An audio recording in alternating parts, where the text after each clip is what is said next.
friends, welcome back to the mini video guys and my YouTube channel. Right today friend we are going to talk about guys Poco phone guys brightness setting guys. In this video friend we will talk about guys how can we enable reading mode setting in our Poco phone. Friends, you want to enable guys your reading mode setting in a Poco phone, so friend, how can you enable?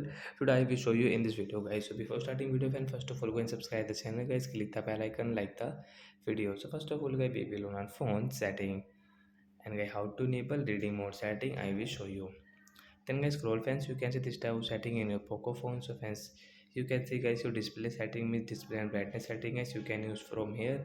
So friends, you can see guys your reading mode setting guys, you can see reading mode notification here guys you can see textures of the items or on your screen, allowing your eyes to relax. Reading mode, adjust color and texture. So let's tap here, and friends you can see reading mode setting as you can enable from this right side. And friends, you want to change guys your skin color mode into classic and paper, you can change from here. And guys you can see the schedule option if you want to schedule, so you can schedule from here, and you can also off your schedule setting.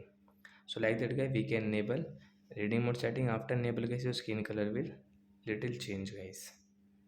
So like that guys you can enable your reading mode setting and you can use it. So that's it guys, bye.